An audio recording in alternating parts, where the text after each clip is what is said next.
and welcome back to the channel. If you're new here and you like the content, please make sure you hit like and subscribe. Thanks a bunch. Today we're going to be taking a look at another one of the guitars out of my collection, and this is one you've definitely seen before. This is my AliExpress Randy Rhoads kind of Carl Sandoval knockoff tribute guitar. I did a review on this like 2 years ago, and it is by far one of the most popular videos on this channel, and I'm still getting a ton of questions about this guitar.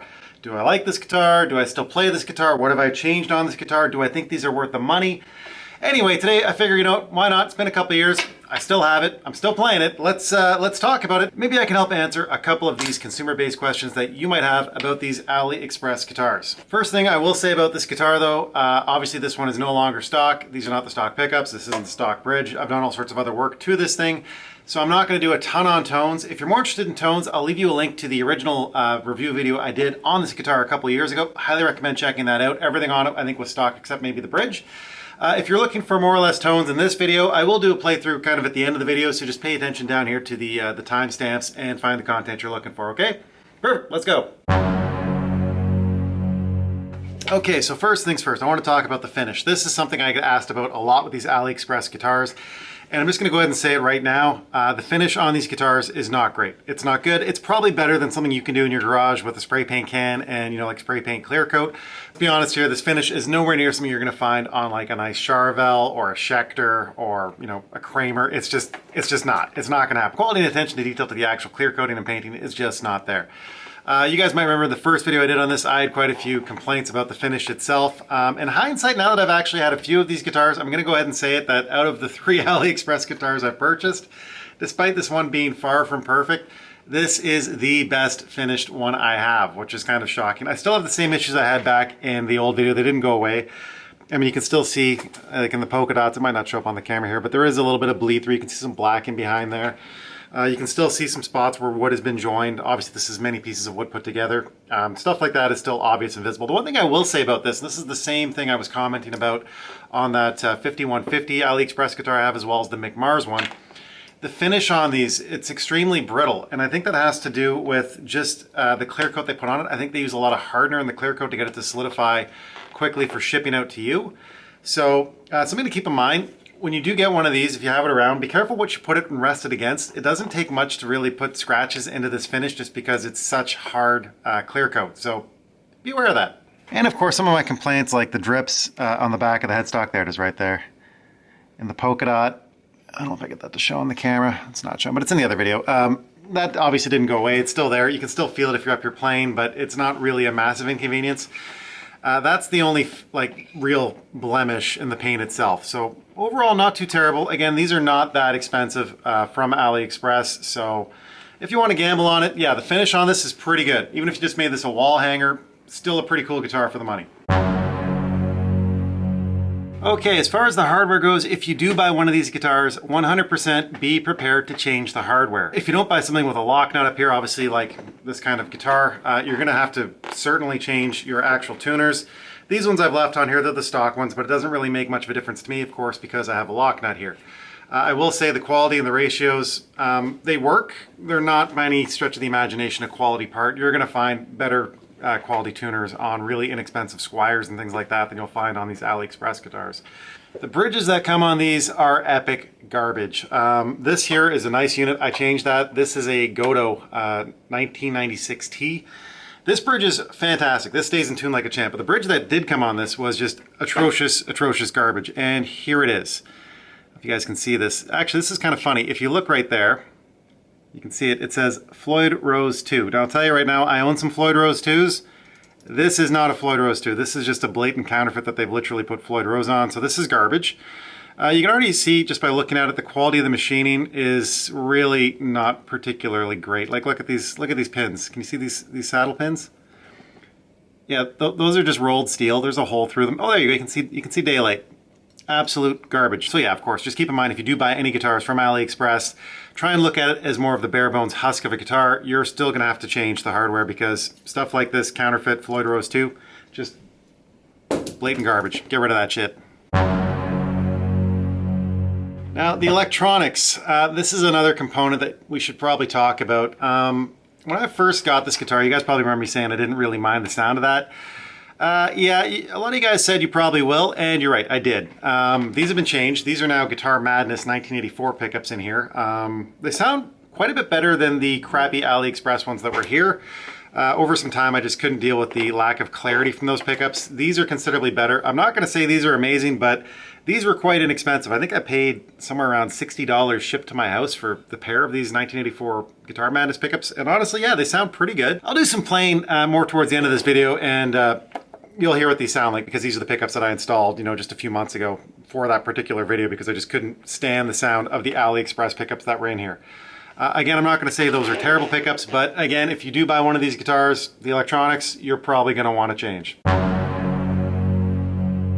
All right, so the construction of this guitar, nothing has changed. This is still made out of many, many pieces of wood, all sandwiched and glued together and then cut into this finished product. I will say something interesting did happen though. When I was changing these electronics, I was able to get a really good look at these cavities.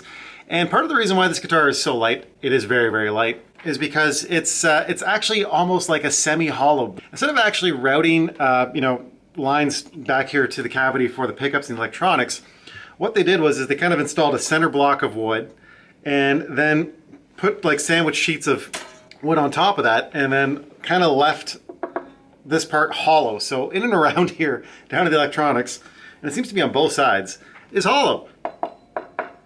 You can kind of hear it a little bit. Anyway, I'll show you guys a picture of that if I haven't already. Interesting. That kind of makes a bit more sense now to me. I don't know if you guys also remember when I was installing right here these bridge posts on this guitar. I do have a drill press, and I was doing that pretty gently. When I was tapping those in, I developed a pressure crack right there. You can see it up here on the top. And I thought that was just two pieces of wood separating, and it is. But the funny thing is, this is pretty much the line where the center block is, and then over here, of course, is where it would be hollow. So now this makes a bit more sense. I kind of understand how and why it happened, but yeah, interesting. So this is actually kind of like a semi-hollow V. I wouldn't say they market it that way, and it was probably more just of a cost savings way to build this thing, but something to keep in mind if you do buy one of these. They are light, and the reason they're light is because the wings are kind of hollow. So there you go. As far as like the routing and stuff like that goes, I've still got the same complaints I had the first time around. Like, I don't know if you can see back here. In behind my Goto, you can see electrical tape. These were actually just really, really poor routing jobs that they did. These extend all the way through into the pickup cavities, and they definitely weren't intended to be that way. I've just gone and put tape over them because I really couldn't stand looking at the back of this and seeing through to the back of my pickup cavities. It just looked really terrible. So that, and I of course can't put my my trem cover back on because the spring claw here, when it was drilled in, was drilled at too high, too steep of an angle. So with the Goto in there, it yeah, I can't put one back on there. It won't fit. So not great quality there either, but this is in here. It stays in tune. It doesn't, you know, catch on my belt or anything when I'm playing, so this is perfectly fine, but not really quality. So as far as the quality of this guitar itself goes, yeah, I'm going to go back and reiterate that I think the finish on this is the best out of the 3 AliExpress guitars I've had. It's still not great by any stretch of the imagination, but it is indeed probably better than something I could do on my own in my garage with a spray paint can. Things that are good that I think they did a really great job on, obviously these inlays. See these bow tie inlays? This is a pretty decent job. I mean, this guitar I think I paid $350-ish for when I bought it. And I gotta say, yeah, this is a pretty decent inlay job. No complaints about that. One thing I will say though, which is driving me a little bit nuts about this guitar, obviously this has a truss rod adjustment, and it is in here behind this truss rod cover. This guitar, and as you can see, obviously I have a lot of guitars, goes out of tune quite a bit, and it's because the neck is still shifting. Now, I've adjusted this a couple times. For whatever reason, even though I'm in a humidity controlled environment, this neck still seems to move around a little bit more than all of the other guitars that I own. I think it's probably just due to whatever material they used for this neck. Of course, they didn't say. So kind of a little bit of an issue, still a bit of an irritation. I'm able to get around it just fine. But yeah, I am finding that about every 6 months or so when I pick this up, I am needing to, you know, just adjust the truss rod a little bit to get it to my preferred relief settings. Now, you may remember in the first video I did on this a couple of years ago, I was complaining quite vehemently that the fret job on this from AliExpress was just garbage. And yeah, it was garbage. I did fix that, and it was playing much better, but I will say maybe perhaps with all the neck movement and everything else, I am experiencing the odd issue with a fret just starting to separate slightly from the fingerboard. Not the end of the world, something that's easily remedied just by getting out a nice finishing hammer and tapping that back in, but I have had that happen on a couple frets since that video. Everything's back now. Again, it's back to playing just fine, but the neck does move quite a bit more than every other guitar I own, which is a little bizarre. All right, so shipping. I get asked about this all the time. People tend to ask me, hey, if I order one of these, will it actually show up? And the answer to that question is yes, but you will be waiting a very, very long time. Every guitar I've ordered from AliExpress, including this one, has taken a minimum 4 months to show up. So if you order one, yeah, you're probably going to get it. It's going to take a long time, and I'll tell you right now, the sellers don't really provide you any updates unless you ask them if you choose to do so, but I'm just going to tell you right now, it's like radio silence, and then suddenly one of these just shows up on your doorstep 4 months later. At least that's been my experience for the last 3 of these I've purchased. Now, the other question I get about this is, are you going to have to pay, customs, duties, brokerage, all that kind of stuff, import fees, more or less, when you get one of these guitars? And to answer that question, maybe. And what I mean by that is it really depends on how your seller marks the instrument. 2 out of 3, I have only paid the amount shown to me by AliExpress, which was, the price of the guitar itself, plus shipping, and it showed up. I've paid nothing else beyond that. This one in particular, I did have to pay some import fees and duties on. I paid, I think, about $350 for this guitar. For it to actually get released to me, I think I had to pay about another $50 just in import fees on this particular instrument. I did that, got my guitar, but that does make it a $400 instrument instead of a $300 instrument, which again, for something that's not really super high quality, might be a concern if you're trying to do this on a budget. One more thing to mention about the customs piece, just something that a lot of people don't think about. If you do order one of these guitars and it comes with some sort of logo on the headstock like Fender or Kramer, at that point the instrument itself does indeed become counterfeit. If customs sees that logo and realizes that it's not a genuine product from that manufacturer, they will most likely seize that shipment. If this happens, I have no idea how you would get your money back from the seller, if that's even possible, or what the implications of that are, but just something to be aware of. This is easily circumvented though. With the last guitar I purchased, which was kind of that Kramer McMars knockoff guitar, I specifically asked the builder not to put anything on the headstock, and they didn't, which was fantastic. It showed up, it was just basically a tribute guitar at that point, nothing on the headstock, no problems whatsoever with customs. So yeah, something to keep in mind if you are ordering from AliExpress. That of course could become an issue. Now the big question, should you buy one of these guitars? Should you buy this AliExpress Carl Sandoval kind of knockoff tribute Rhoads V? This is kind of a complicated question. This really depends on you, what kind of player you are, what you intend to do with the instrument. I'll tell you right now with 100% certainty, if you're looking to purchase this instrument and play it immediately and think it's going to be fantastic, do not buy it. These in stock format are not really playable. This one obviously needed a ton of fretwork and adjustments to the truss rod, and over the years, of course, it's now been equipped with a bridge that actually works, which is this Godo, and some aftermarket pickups. So again, yeah, if you're thinking you're going to spend $350, guitar is going to show up and you're just going to play it and that's the end of it, yeah, no, don't buy this guitar. Budget minimum that you're going to be putting on a new bridge and new pickups. Now, if you're the kind of player that doesn't mind doing these things and you can do a lot of this work yourself, yeah, sure, certainly. This is actually not too bad as far as the bare bones of an instrument go. Just keep in mind there may be a few imperfections with the finish. If you can live with that, it's generally a higher quality finish than something you'll be able to do yourself at home. Now, if you are somebody who doesn't mind doing a little bit of this work, then absolutely 100%, this could be a pretty decent guitar for you. The bare bones of this guitar, as far as like just the plain shell of it, are pretty decent. There are a few imperfections in the paint, as we already talked about, but you know what? They're not too bad. I was pretty hard on this thing when I first got it. I've decided, in hindsight, compared to the other two, the finish on this one is actually pretty good. So if you can live with that, one Randy Rhoads V, don't mind, doing some fretwork yourself. Don't have a problem installing pickups yourself or changing the bridge. You know what? Yeah, you could buy one of these as a pretty reasonable, cheap solution to have a tribute to Randy Rhoads and avoid spending the $10,000 for a new custom-built Carl Sandoval. Now, there's also the other thing. What if you don't actually want to play this guitar? I've heard there are people like this who are just huge Randy Rhoads fan. Yeah, for $350, this looks the part. If you don't want to do anything to it and you're not really planning on playing it, yeah, it looks pretty good. I mean, you could buy this and put this on a wall and just look at it as a piece of art. It does look pretty darn good. And certainly, I mean, this obviously would make a very lovely wall hanger, should you choose to do it that way. Me, I like to play my guitars, so yeah, a little bit of work and we can do that. Now again, if you do buy one of these with the intention of doing some upgrades, keeping it and playing it, just keep in mind that the value obviously is not the $350 that you're paying for this guitar from AliExpress.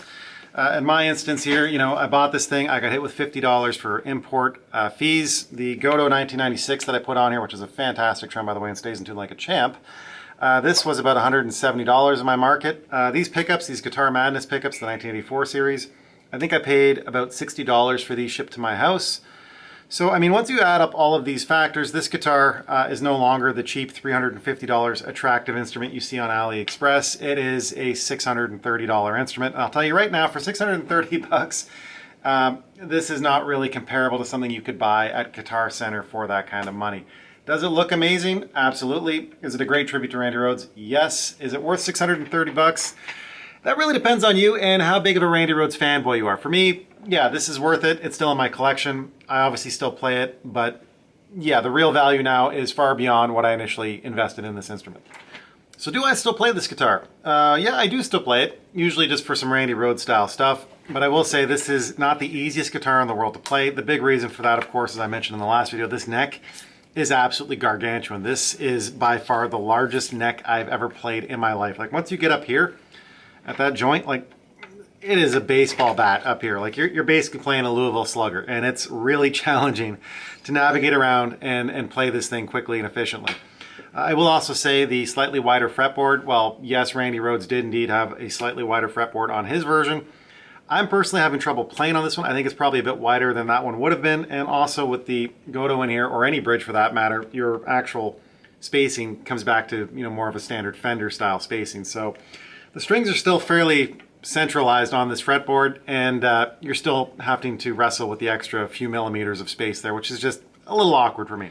So, what are my final thoughts on this guitar, having owned it now for 2 years? I will tell you that I do still play it, obviously. I've had to change quite a few components. I mean, at this point, this guitar actually plays not too badly. Obviously, with the Godo, this thing is extremely stable, and this is a really, really lovely feeling bridge. No problem with that now, but of course, that's something I had to change. These pickups, the Guitar Madness 1984s, they sound pretty good. So yeah, the sounds I'm able to get out of this guitar are half decent. But yeah, I mean, it's still scratching that itch when I want to do a Randy Rhoads cover of some kind. This is obviously my go-to guitar. My one big complaint about playability on this, again, the size on this neck is gargantuan. It is not comfortable. Yeah, I find this to be quite the adjustment from playing any of the other instruments I have. It takes me a little while to adjust. I find fingering and just moving around quickly is a lot more challenging because I'm dealing with all this extra girth on the back. So yeah, I mean, I still play it. It's still filling that role that I bought it for, but it's definitely not the easiest to play guitar that I own. In fact, this is probably the hardest to play guitar that I own. But it still does look pretty epic, doesn't it? So ultimately, is this guitar worth it? That really depends on you as a player. If you obviously just want to buy a Randy Rhoads replica to hang on a wall, yeah, for 350 bucks, buy one of these, put it on a wall. It's a great wall hanger. If you want to buy one of these to play, that's where things get a little bit different. Do I think it's worth it buying it from AliExpress as a player? No. If you intend to buy one and then make some modifications to it to make it playable, yeah, it's not too bad. It can be a decent player. This one is a pretty decent player. I don't know if I'd say it's worth the $630 that I've got into it at this point. Realistically, if you bought something like a Fernandez and put polka dots on it, you'd have a much higher quality instrument, but would it look like this? No, it wouldn't. So that really will come down to you and your preferences. But yeah, after 2 years, these are the issues I'm still experiencing. Overall, the guitar is pretty okay at this point. It plays pretty well. It sounds pretty good. And yeah. Do I like it? Do I think it's worth it? This one's, again, one of those ones where I'm going to say it really depends on you as the player, whether you think the investment in this instrument is worth it. If you actually want to play this thing, just keep in mind, it's not as cheap as it looks on AliExpress. You've got work to do, and it's going to cost you. So keep that in mind. Was it worth it for me? I'm going to go ahead and say at this point, absolutely 100% yes. But I am also a diehard Randy Rhoads fanboy, and this is the Randy Rhoads guitar. This is the one I think of when I think of Randy. So yeah, for me it was worth it. Even if this was just a wall hanger, it would still be worth it. So yeah. Anyway, I hope you guys found this 2-year update on this guitar somehow useful or informative. If you did find this in any way useful, informative, please make sure you hit that like button. Maybe consider subscribing to help the channel grow a little bit. Anyway, that's all I've got for you guys about this particular guitar for an update after a couple of years. But as promised, let me play you guys out. And here we go. Listen to